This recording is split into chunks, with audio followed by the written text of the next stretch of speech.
I get it, so many welders look perfect on the photo, but when you plug them in the first time the power drops, the arc sputters, and you're left with a half-finished frame that never quite holds together. I've been there, scrolling through endless listings, trying to figure out if a machine that boasts multi-process really means I can switch from MIG to TIG without a headache. Link is in the description if you want to check the product details on Amazon. That's why I spent a weekend actually wiring the Forney 415250 MPPRO up in my garage, testing it on a scrap metal table, and taking notes on the little things most listings skip.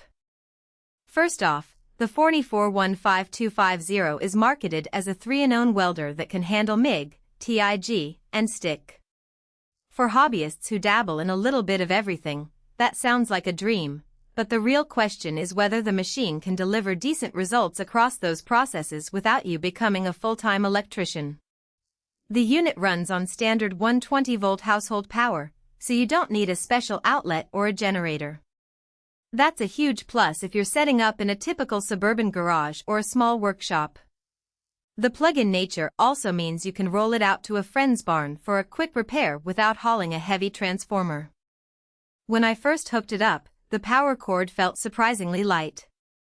I was worried it might be a cheap, underrated cable, but the welder powered up cleanly and the internal fan kicked in right away, keeping the case from heating up. The digital interface is a simple LCD that walks you through voltage and wire speed settings.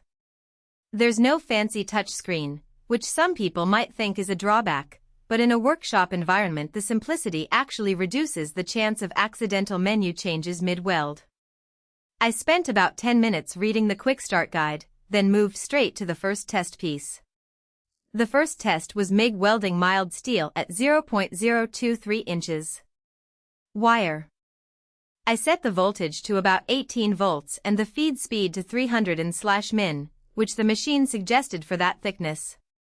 The arc started instantly, and the wire fed smoothly, no jerky starts or tangled feed that you sometimes see on entry-level MIG machines. After a few passes the weld bead was consistent, with a nice, even bead profile. I was impressed that the weld didn't have the classic spatter look that cheap MIGs often produce. In a real-world scenario, that translates to less cleanup time when you're building a garden gate or repairing a fence panel. Switching to TIG was where the hidden trade-offs started to show. I swapped the MIG gun for a TIG torch, cranked the amperage down to 80 amps for inch aluminum, and turned the polarity switch. The machine does have a foot pedal for amperage control, which feels intuitive once you get the hang of it, but the response curve is a little soft.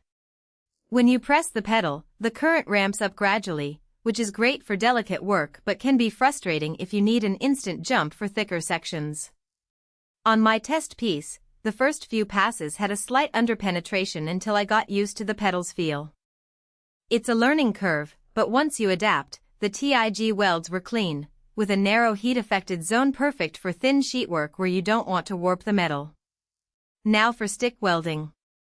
I popped in a inch E6013 electrode, set the machine to 120 amps, and gave it a try on a piece of structural steel.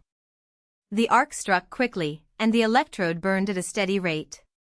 One practical strength here is the machine's ability to switch from a high-frequency start to a simple manual start with a toggle, which lets you choose the best method for the job without buying extra accessories.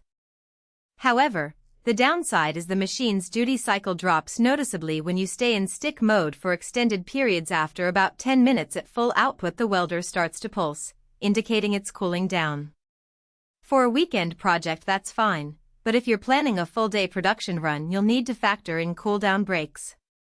Who should consider the Forney 415250? If you're a DIY enthusiast who builds garden structures, restores vintage motorcycles, or does occasional auto body work, the flexibility to hop between MIG, TIG, and stick without buying 3 separate machines saves both space and money. The fact that it runs on 120 volts means you won't have to upgrade your electrical panel, and the user-friendly interface gets you welding in minutes. It also shines for those who need portability. Its 55-pound weight is manageable on a dolly, and the built-in handle lets you roll it out of a cramped shed. On the other hand, if you're a professional fabricator who needs to run continuous, high amperage welds all day, you'll probably feel the limits of the duty cycle and the soft foot pedal response. The machine is capped at 250 amps, which is solid for many residential tasks but may fall short for thick plate welding in a commercial setting. Also, the lack of a dedicated high-frequency start for TIG means you'll